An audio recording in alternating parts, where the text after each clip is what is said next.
Thanks, Jason. That was great. Thanks to Petar and Nathan also for having me here and for telling me to write about form of life, which resulted in this strange paper I'm about to read to you. I accidentally printed this paper in a single-spaced, really small font, incredibly tiny font, so we'll see how it goes. And I may echo some things that have already been said by Jason, and actually Nathan too, a little bit. But that's okay, it's good. All right. Today, I'd like to make a set of remarks that each circle around the question of form of life in the work of Giorgio Agamben.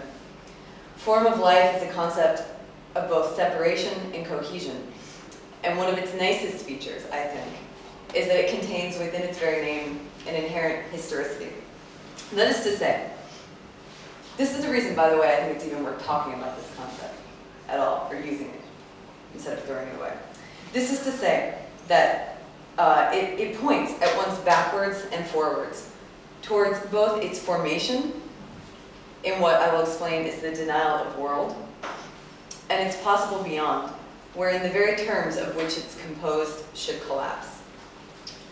Though the scope of this history concerns, as I'll explain, all that is, in his work, Agamben looks primarily at only one aspect of the separation, as it's manifest in bare human life, life without form.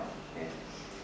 This is not only reflective of his general tendency towards humanism, which contradicts some of the claims upon which he stakes his own project, chiefly destroying the anthropological machine. It also misses the larger point that form of life allows for thinking of how what we think we know as the human and non-human and their relations today came to exist in the first place.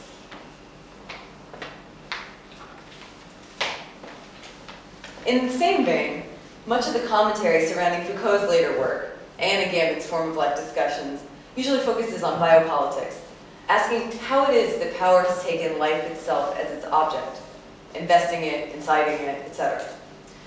But rarely do these theories ask beyond the biopolitical question whether to extend its scope to non-life, which one could do, or its character beyond the sort of mobilization, incitation, or its opposite, letting die. Resulting in a myopic view of the larger stakes, not only of Foucault's work, but even more so that of Agamben.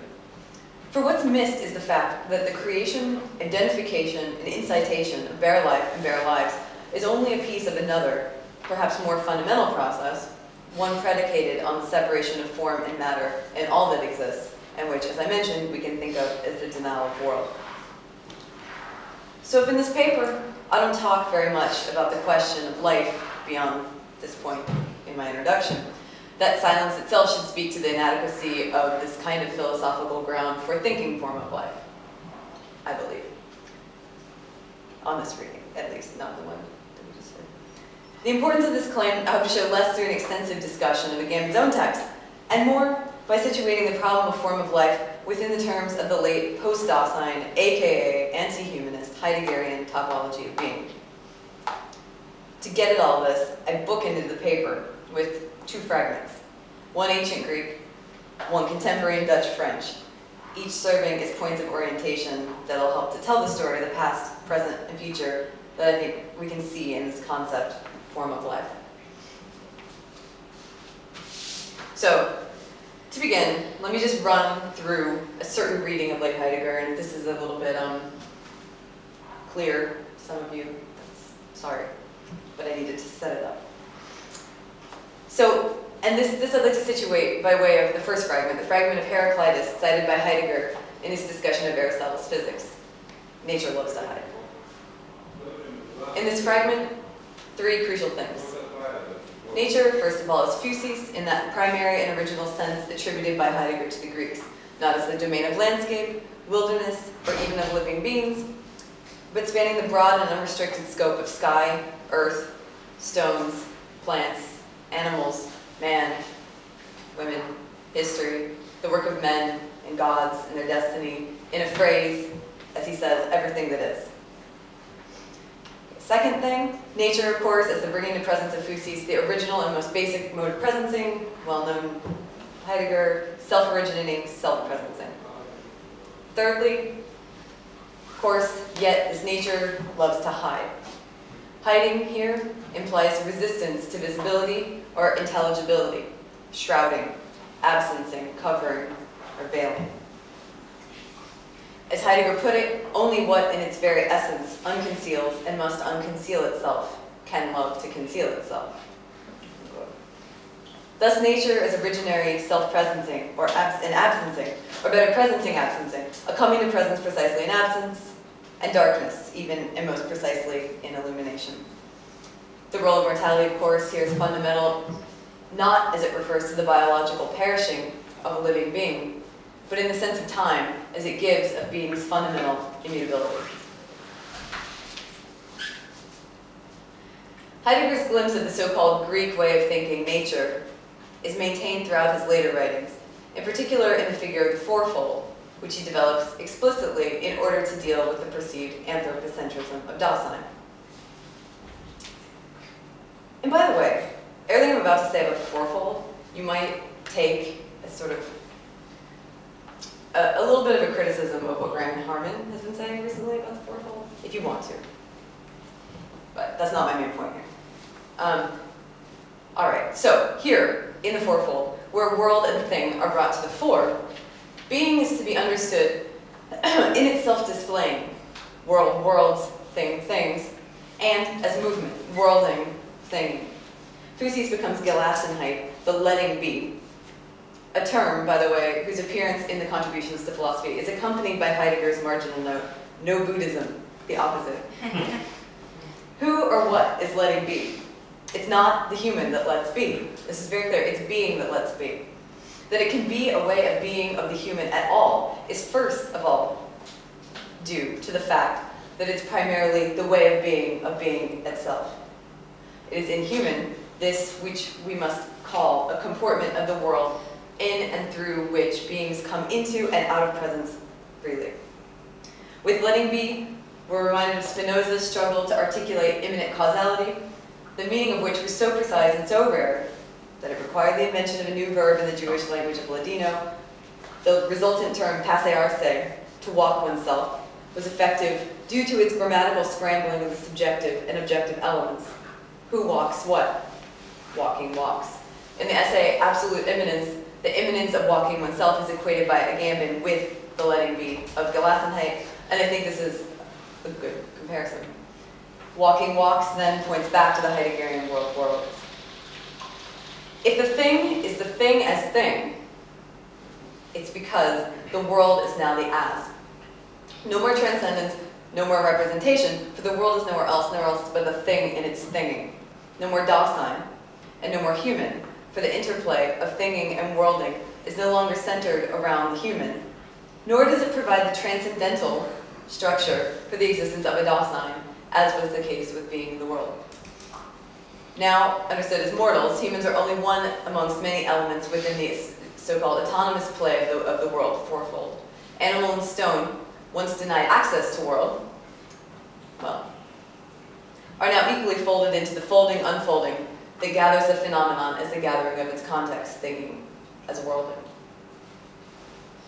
In the fourfold, presencing, absencing is conceived as an infinite and endless game, oriented not towards settling and putting an end, as Heidegger says, to the conflict in some kind of insipid agreement, but rather so that the strife may remain a strife. As is suggested as early as the origin of the work of art, each in the fourfold, earth, sky, divinities, mortals, belongs together intimately, in a manner comparable to that shared by opponents in battle. But more than this, of course, the intimacy is not that to which we're accustomed today.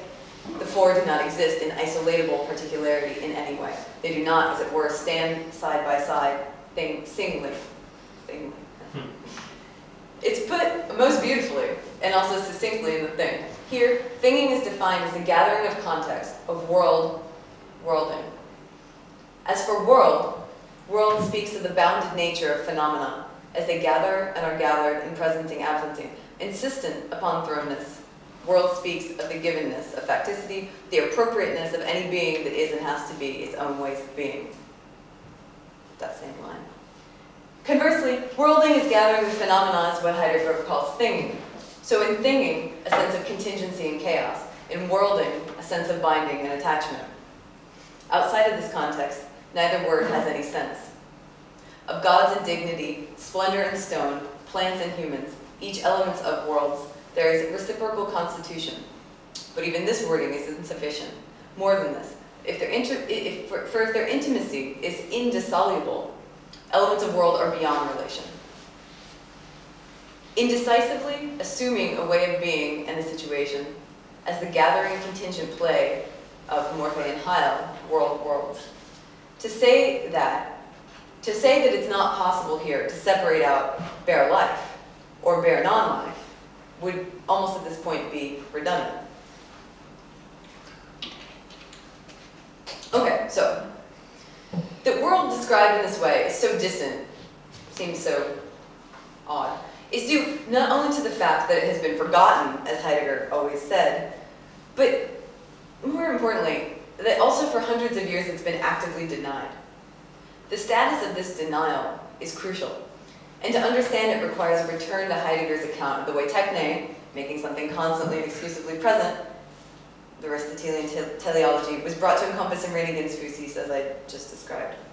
So on the one hand, techne situates cause within the knowing hands of a human planner, before whom the world is gathered forth as an array of interchangeable orderables. With the reorientation of all that is into the general configuration subject-object, techne blossoms as the will, the desire, to get a grip on what is concealed, for techne is by definition, of course, exclusively revelatory. In this grasping, techne asks questions of why and from where, to which Aristotelian thought responds with the evidence, of course, of Heil and Morphe, no longer signaling, presencing, absencing together, but rather the separable fields of arche and telos, origin and end, matter and form. Like bare life, the orderable and its order, content and form. On the one hand, a denuded orderable, on the other, an array of predicates, attributes, forms. Techne then, firmly rooted in a drive to know, to see, a will to visibility, appears as the infinite and continuous ripping away of the shroud integral to nature, bringing to light all that is as denuded, and denying its mysterious element of hiddenness. Reduced to a single dimension of presencing, the strife that was so fundamental to nature is brought to a standstill. And of course, this is discussed also by Heidegger, sort of reaching its fullest expression in aesthetics, in the Nietzsche books and in the contributions, where the production of lived experience, sort of the height of all of that in aesthetics. But I won't go into that. I have 10 pages also, but I won't go into that. All right, so in any case, all these are brought together as Gestalt, chosen by Heidegger for its proximity to the German Gestalt as form, and which, as importantly, is the denial of world, as he says, the denial of world, or the highest mystery of being within the rule of enframing. It's in the turning, he says that. As denial is the word often used to describe the absencing or concealing quality of nature, denial of world then somewhat confusingly means denying denial. What is denied with Gestalt and Techne's thinging, worlding, the dynamic interplay of the fourfold, in which neither thing as such nor world as such, as objects, pre-exist the thinging and the worlding. Denial of world is thus achieved by bringing forth all that is, now denuded matter, by making, crystallizing into the presence of form things expressed and remade as subject, world as object, and finally, this is important, in late Gestalt, the subject too as object in the midst of orderlessness, what Heidegger calls orderlessness. Oh, sorry, objectlessness. Anyway, although humans most often perceive themselves as order, for Heidegger, the opposite is in fact the case. Far from possessing any kind of control over Gestalt, humans have themselves been banished into the realm of the orderable itself, captured and mobilized just as much as the river and the field. Gestalt alone, he says, seizes the fate of the human too, the besetting affects nature and history, everything that is, and in all ways that what is present exists. There's, however, another use of the phrase world denial to be found in Heidegger. And this one comes, that's the second mention today. This one comes from Heidegger's 2930 lecture series, of course, which is well known to geographers due to its 350-page long explication of the difference between the Upskilian animal environment, to which world is denied, and the world of Dasein, of course, which is world forming. Animals inhabiting environments in this text have the capacity of behavior, the German word for which, interestingly, refers to the behavior of individuals considered as free human beings in society. The environment that they inhabit, this is the animals now, not the free individuals. Right? The environment that they inhabit allows for any possibility of combination or relation between its elements, as well as an infinite range of stimulatability, such as excitation or even jubilation. Yet it is fundamentally defined, of course, by captivation. So in spite of all the excitement of its elements, can never, as Heidegger says, let the exciting be what it is, even more, even merely as exciting, not to mention what it is before the excitation and without it. Uncommunicating, yet utterly linked together in a closed unity, elements of an environment are thus poor in world and captivated. As Heidegger says in another context, captivated means snatching at reality, where reality is only a refuge in the long-standing flight from being. So now, by extracting this meaning of environment here, in denial of world here, while at once leaving behind its exclusive attribution to that of the animal, we arrive at the fullest expression of denial of world, as it evokes the broad history of form of life and the fourfold. Thus, what is de-worlded in the first sense, with the rise of techne and the remaking of the world as matter without form and form without matter, is set loose to circulate as and through an environment, understood in the second sense of world denial. Bare life is one such inhabitant, ultimately because extracted from world. Equally, however, one can and should speak of bare things of every kind, organic and inorganic, which have been de-worlded, a perfect democracy of objects. The environment is not something that exists in advance, into which apparatuses of any kind would introduce change or new elements. It is these changes and elements, and it's built out of them anew at each moment. So in other words, the denial of world today, I think we could say, occurs on a terrain that's already been constituted by and as denial, the terrain of lived environments themselves. So from now on, when I say the word environment here in the paper, I mean to imply all of these things that I've just said. Okay. In his description of technicity's rise, Heidegger is giving us an account of, as it's been called elsewhere, the fabrication of the sensible. Agamben now, especially in his more recent work, in the Homo Sapiens Suite, and especially in the Reign and the Glory, actually the more recent part of that series, Agamben has been exploring the same process politically in the investigation of oikonomia, which explores the secular generalization of Christian theology's explanation of the Trinity as the management of the fabricated sensible. In his analysis, the very becoming bare matter and becoming bare form, this techne being of all things, is read as synonymous with government. Thus, when considering form of life, right, which of course is sort of the parallel line that courses through the suite, but remains sort of under-theorized, when considering form of life, it can't be separated from the current historical moment that he's describing in secular oikonomia and what I'm calling denial of world. Such a historical ontology of things, animal and human, plant and artifact, is important, what with all these recent theoretical attempts to unhinge the subject-world dyad at the heart of Western thought and action, by founding all these new non-dualistic ontologies, which, from actor-network theory, the production of nature, originary technicity, non-representational geographical theory, site ontology, vitalist materialism, and especially object-oriented ontology have become hilarious in their multiplicity and in their claims, today almost commonplace. But, of course, for all of this, what has not been thought and what should still be thought is their historical placing in, as it were, in Heideggerian terms, the economies of presencing, and in short, their differential nature over time. Perhaps all these theories speak to precisely the nature of this historical moment. Perhaps this is the reason for their reluctance in the face of that question. Okay, switching gears here now a little bit. I'd like you all to consider a second fragment, this one contemporary. Dasein is design. I didn't say that, by the way.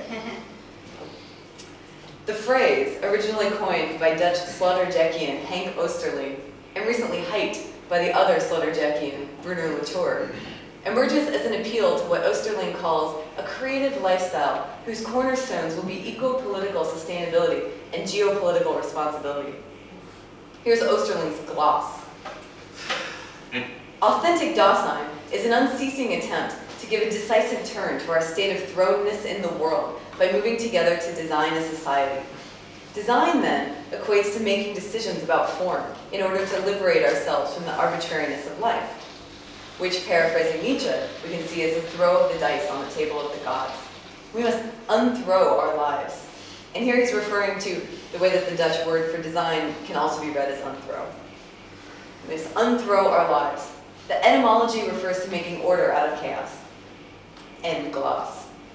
Slaughterjack's interest, the Slaughterjack to which Latour and Oosterling are always referring, Slaughterjack's interest in general is in the connection between a naked human, that is for him Dasein, and things as its life supports, that into which it's thrown. Right? As Latour describes his project, in the same way a spacesuit or a space station is entirely artificially and carefully designed, so are all the envelopes, or as Slaughterjack calls them, spheres, that constitute the fragile life supports of humans. But Oosterling goes further, arguing that neighborhood, city, world, the global living sphere is a dynamic super-installation in which we walk around as both visitors and viewers and stage our lives as both actors and directors. Thanks. Yeah. Us. But there's a button in a... What's that? In a lectern, so there's a buttons to it. So. Oh, I've got 3 bubbles of water. Yeah. I could stay here for a long time. I won't.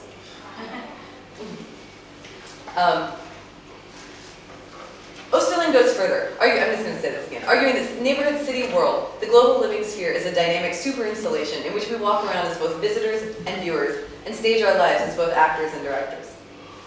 His terminology's negative inverse, Heideggerian evocation should not go unnoticed, of course. We have the orderer, the imbiber of lived experience, and the requisite denial of world, that forges an environment of subjects and objects that are poor in world and therefore in need of life support. Like a Gambin, Oosterling's is at once a political project and an ontological one that seeks to intervene within the past and present that form of life indicates the denial of world.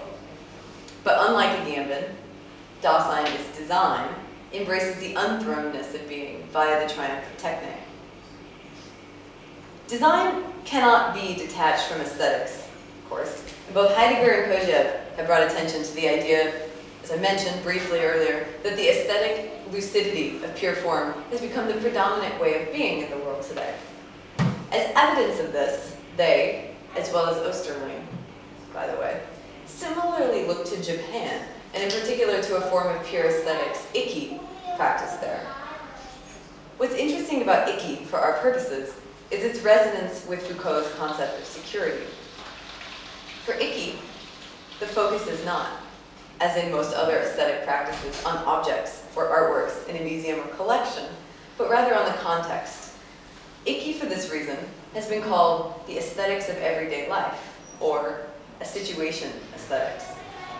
Describing the famous tea ceremonies, which are, of course, a part of this, one commentator put it like this. At first sight, the whole situation may show a resemblance to a visitor commenting on a work of art in a museum. However, unlike works of art, these teacups actually serve their instrumental purpose as receptacles for drinking tea.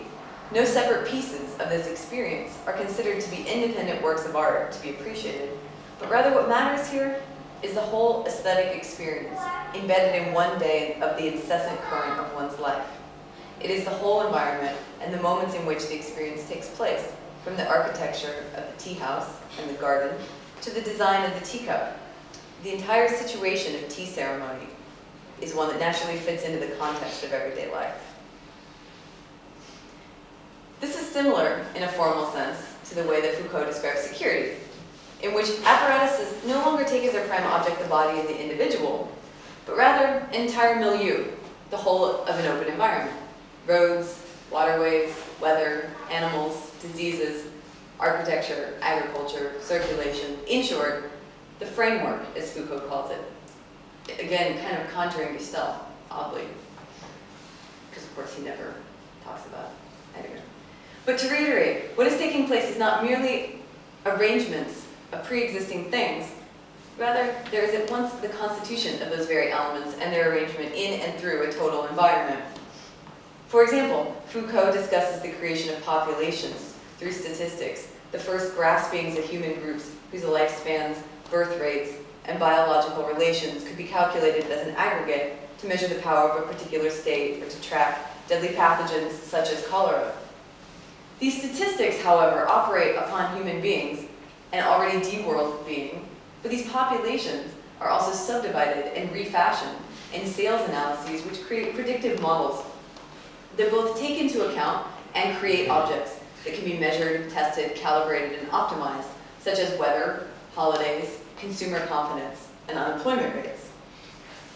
So like Latour admiringly notes, design has been extended from the details of daily objects to cities, landscapes, nations, cultures, bodies, and genes. Nature is carefully managed, skillfully restaged, artificially maintained, or cleverly designed. Every detail of our daily existence, from the way we eat and produce food, to the way we build houses, travel, and so on, has been redesigned. Luckily, he says, design has replaced revolution. Artificiality is our destiny. A particular preoccupation of mechanisms of security, however, is their predilection for preventatively assailing disorder. One can see this in the attempt by Dasein design advocates to unthrow the dice. Environmental design is a method of managing disorder built into the urban space itself, which dims down the worlding interplay of things in order to bring forth an entirely new terrain. But, as the prominent artificial intelligence theorist Jean-Pierre Dupuy has noted in the related field of cybernetic control units, such a system faces the seeming paradox, then, of realizing the ambition of designing an autonomous self-organizing machine. It is precisely this paradoxical formula that defines the material constitution of de-worlding, okay? Marked by techniques of management through and as the built environment itself that attempt to achieve total control of populations and elements based on the recognition that they are totally out of control. This out-of-controlness is the very reason that Latour can accurately, despite himself, call the design of Dasein a post-Promethean theory of action. A perfect statement, given that today one might say that this figure of the human, which arose out of the attempt to mastery, right, is only the master of ruins. In Heidegger's late theory of Gestalt, at the point of objectlessness, the figure of the human too, whose lived experience was the basis upon which, and against which, the technological edifice was originally erected, is brought into orderability, and here, even the subject-object dyad collapses. Thus, as Kojève said, must, in order to survive, post-historical man continue to detach form from content, doing so no longer in order actively to transform the latter, but so that he may oppose himself as a pure form to himself and to others taken as content of any sort. This necessity of detachment describes no longer a Promethean project of mastery, but instead one of survival, a desperate attempt by a human subject to salvage itself in the midst of its historical decline, as the great sheet of constellations that fix things in constant presence folds up and closes in on itself. The human then, as one and nothing, orderer of a mode of presencing in decline. And why not?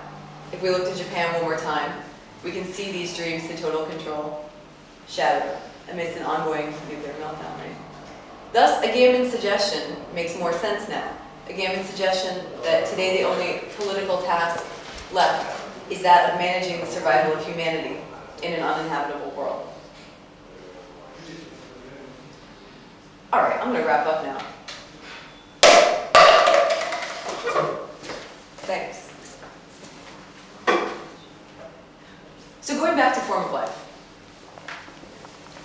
I mentioned at the beginning the construction of form of life, the terms of form of life, and these terms which make it up. Let me just add at this point that I think what's interesting about form of life is, as I said, that in its name it carries the story of its history, right? The term is born of a concrete history, of technicity's rise, I think, of which its very terms and their separation, life and form, are the product. As such, I believe form of life is a concept that can only come in this historical moment, in our moment, once the pieces have been made and are being put back together. Thus, the term speaks of this reattachment at the moment of what we could think of as the turning, when form without matter and matter without form have come together precisely in their separation. So taking all these prostheses and life supports and lumping them back together in some kind of human, non-human mush is, as relations, as intersections, as flattened coagulations, this is not form of life. This is the constitution of the environment, what I've been calling the now-of world. From this follows the suggestion, then, that form of life should be understood as neither human, nor animal, nor technical, nor a concept of life, or its negative. As I've suggested, this is because form of life emerges from a critique which sees even the idea of the existence of each of these categories as the result of a prior operation and a history, the technical operation and history, or the metaphysical one. Thus it emerges in strict opposition to meaning or thought conceived in isolation from the elements of world. And just, I could have talked about this for the entire time, but I didn't. But let me just note at this point that what Agamben calls form of life is not, in fact, right, as Jason was saying, identical to that used by Wittgenstein, with which it's often conflated or connected or somehow traced. If I give it Keisha. Whereas Wittgenstein's is in reality a phrase.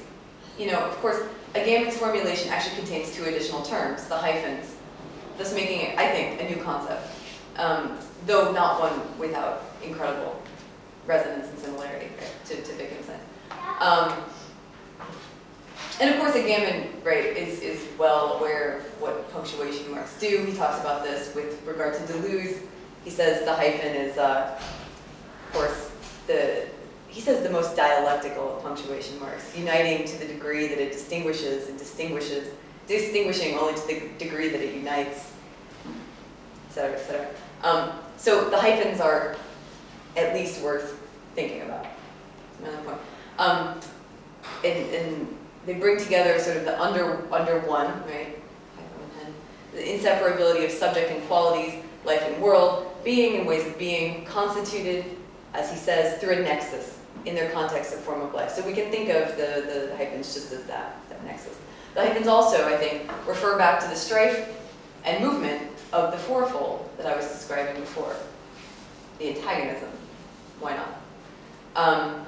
Pointing beyond the present that Heidegger calls Gestell by indicating the utter dissolution of life and form as such in their distinguishability. We could say matter and form, too. What is crucial here is the liminality between object and subject, being and determination, and the simultaneous movement of dissolution and connection where each should melt away. It's a practical repudiation of the binary out of which it's born, a repudiation which is shown in their absolute entanglement. Form of life is thus not explicable as a standardized schema to which situations or lives could be compared, but an always singular and always contingent moment, event, in which things and worlds crystallize and cohere. Pointing beyond the present, form of life then should signal not only an end to anthropocentrism, but also the primacy of life more generally as a beginning or end for thought. For the ground in question now, as I've tried to show, is the groundless ground of presencing, absencing, a thoroughly co-constitutive and ever singular play of presencing, singular because irreproducible. In thinging, contingency and chaos. In worlding, finding and attachment. Form of life points beyond mere life, beyond techne, and toward worlds. That's it.